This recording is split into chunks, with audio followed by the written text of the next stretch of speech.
Hey guys, welcome to lesson 4-6. We're going to talk about isosceles and equilateral triangles. Okay, when we're done with this lesson, we're going to be able to recognize the properties of isosceles triangles and use those to solve problems.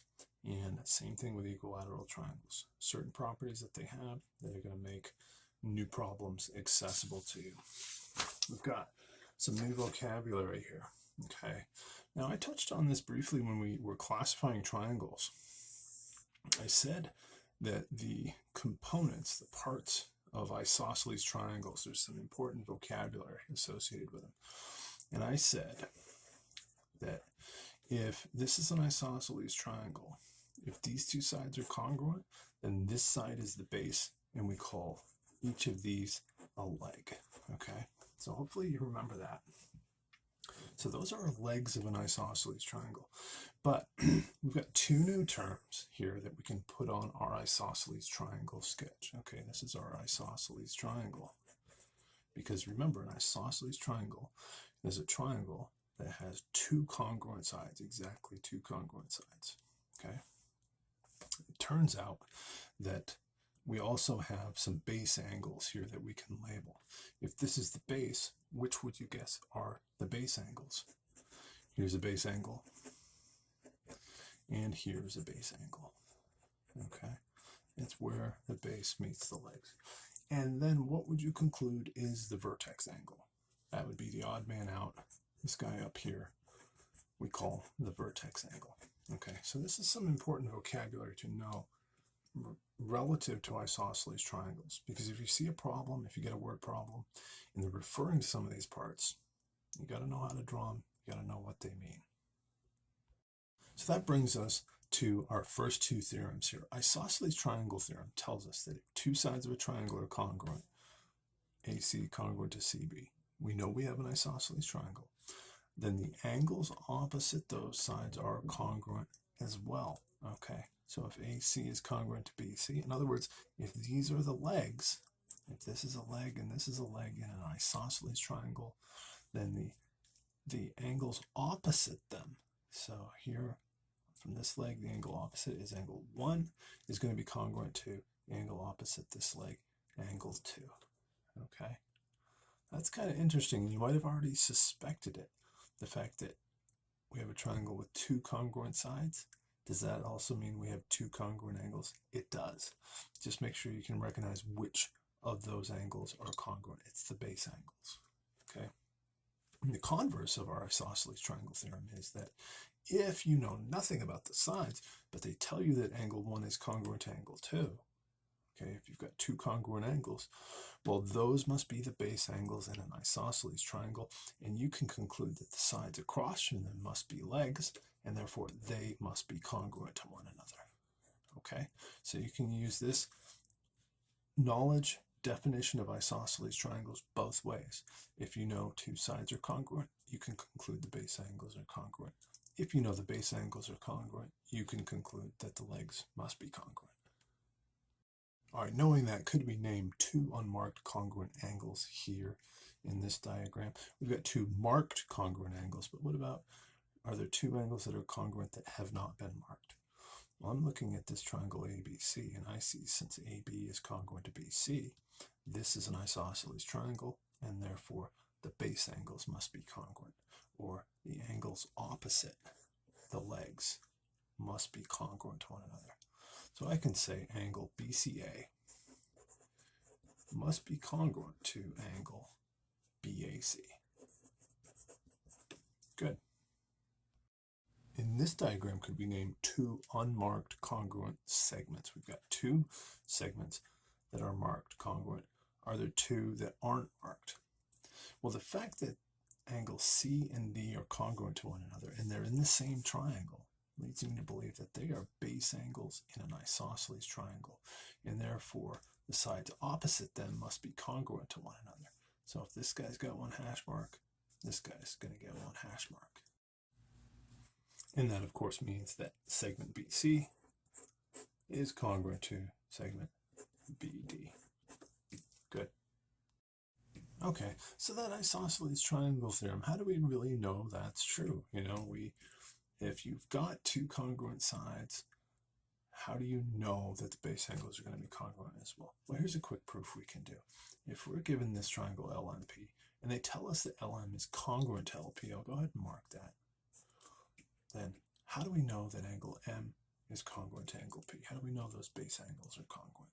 Okay, well, let's do a quick proof. What we're going to do is we're going to establish N. We're going to draw a point N on side MP, but we're not going to put it just anywhere. We're going to put it at the midpoint.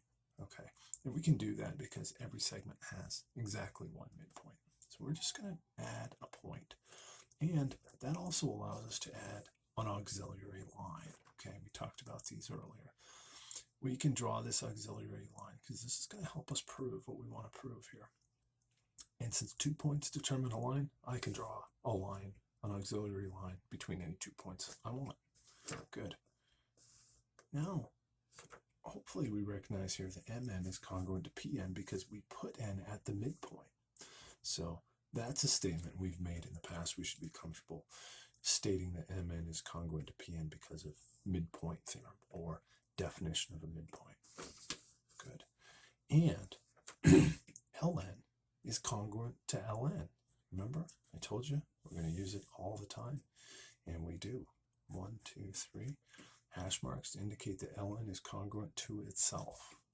Okay, and now you might recognize that we've got some congruent triangles. Okay. Oh, we LM congruent to LP, that was given, of course, and I had already marked it. But you might recognize we've got congruent triangles here.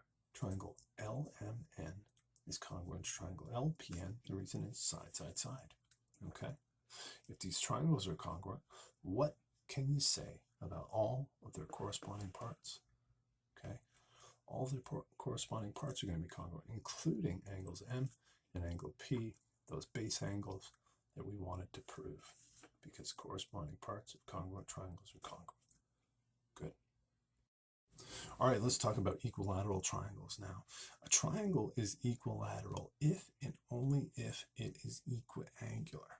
Okay, so if you've got an equiangular triangle, you can conclude that all the sides are congruent.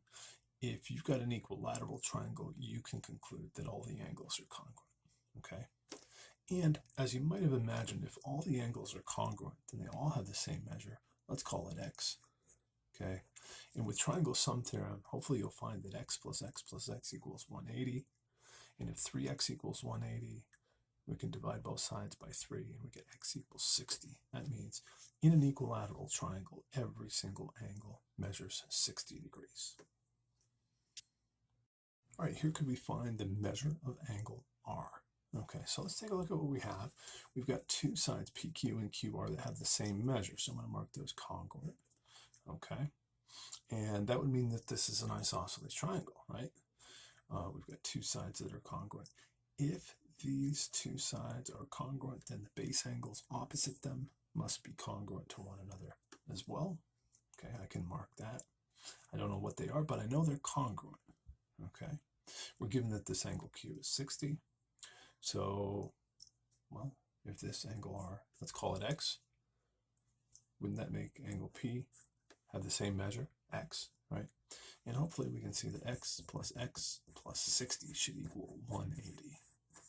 Okay, and if we simplify, we get 2x. We'll subtract 60 from both sides, and we get 2x equals 120. We'll divide both sides by 2, and we get this pleasant surprise that not only was it isosceles, turns out it was in fact equilateral. Okay, so could we find the measure of angle R? It's 60 degrees. Here's a nice trick. After all of that, do we know the length of side PR? Well, because it's equiangular, it must also be equilateral, and therefore this side must be 5 centimeters as well. All right, let's try a problem similar to that. This would be a good place to pause your video if you wanted to try one on your own. Now let's define the length of side TS here. Okay, so we're after this guy. How long is this side? Okay, and what do we know? We know we've got two sides that have equal measures, so mark those congruent. A triangle with two congruent sides That's an isosceles triangle. We know that the base angles opposite these sides are going to be congruent to one another.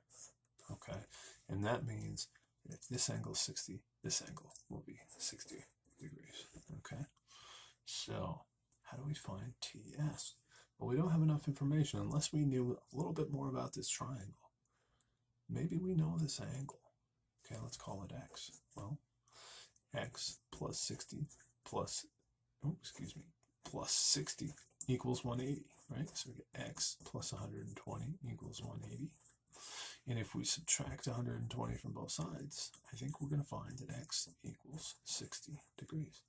Well, if this triangle is equiangular, as we've just proven, then it must also be equilateral. And if it's equilateral, then all three of these sides must be congruent, and TS must be 3.5. Good. All right, here, could we find the value of each variable? Okay, we've got a triangle, DEF. We don't know any of the lengths of the sides. We don't know any of the angles. But we do know that two of these sides are congruent. Okay, FE is congruent to FD. Okay, so I think we could go ahead and find y right there. Could we not? Do we have an equation? 6y plus 3 must equal 8y minus 5.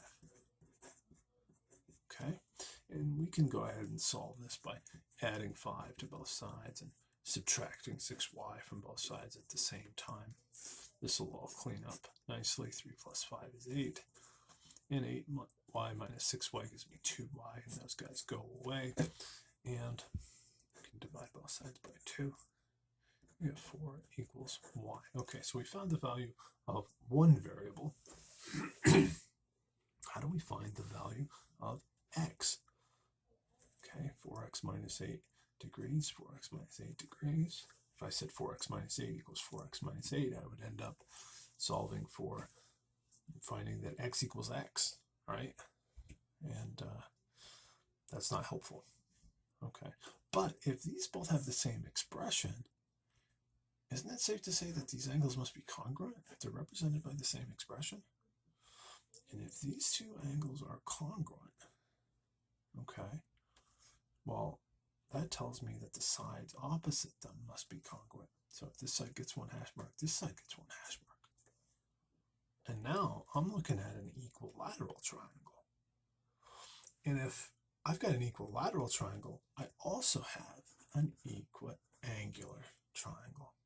And now I know every one of these angles measures 60 degrees. And now I've got my equation that's going to help me get x. 60 must equal 4x minus 8. Okay, every one of these angles must be 60. And I'll add 8 to both sides here. And I'll get 68 equals 4x. We can divide both sides by 4. And I think we get, what, 17 equals x. Good. Did we find the value of each variable? Absolutely. All right, last problem. We've got a little proof here. Okay, they give us that this polygon HEXAGO is a regular hexagon, and they give us that we've got some congruent angles here. Angle NHE is congruent to angle HEN. Okay, I'll mark that. Which is also congruent to NAG, which is also congruent to angle AGN. Okay, they're all congruent. They want us to prove that, let's go ahead and highlight these, HN is congruent to EN, which is also congruent to AN, which is also congruent to GN. They want us to prove all of those segments congruent to one another. Yeah, my highlighter's flicking out a little bit there, sorry. Okay, so if we're going to do this, we're going to make some statements. And we're going to make some reasons. Okay, and what do they give us? So this guy is a regular hexagon. Okay, that's significant. That's given. And they also tell us that angle NHE is congruent to angle HEN, which is congruent to angle NAG, which is congruent to angle AG. And all of that is given. Okay, and they want us to prove that these segments are congruent. Okay, well, I'm going to go ahead and state that segment AG is congruent to segment GA. How do I know that? Well, that's our definition of regular polygons, right? Regular polygons are both equilateral and equiangular. Okay, so that's our definition of regular polygons. Now I think we can go ahead and state that triangle HEN is congruent to triangle AGN. Okay, triangle HEN is congruent to triangle AGN. How do I know? Angle side angle is congruent to angle side angle. Okay, good. Now, if that's true, then I can declare all of their corresponding parts congruent, right?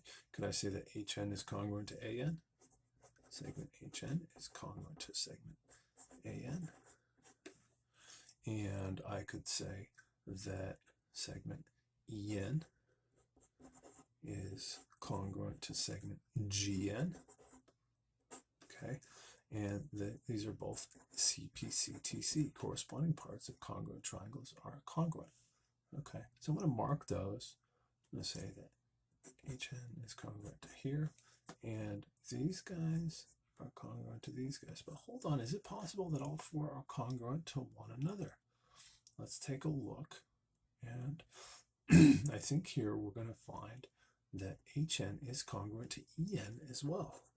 Okay, HN is congruent to EN. And the reason is that is our isosceles triangle theorem, right? Isosceles triangle theorem. Actually, that is the converse, isn't it? Since we started with the base angles, we concluded that the sides were congruent. So this is isosceles triangle theorem converse. Good. So I'm going to just take away one of those hash marks there. They're congruent to each other. Good. And likewise, we could say the same thing about GN being congruent to, which one were we going for? AN, right? Segment GN congruent to segment AN. Same reason. Okay, I'm going to take away one of those hash marks. All right, so visually now we can see that they are all congruent. Okay, so could we do a little bit of substitution here and say that therefore segment HN is congruent to segment EN, which is congruent to segment AN, which is congruent to segment GN via a big fat substitution, right? We can substitute those in wherever we have to get them all equal to one another. Okay, I'd say we're done. QED. All right, thanks for watching, guys. I hope you found that helpful, and looking forward to tackling some equilateral triangle and isosceles triangle problems with you in class.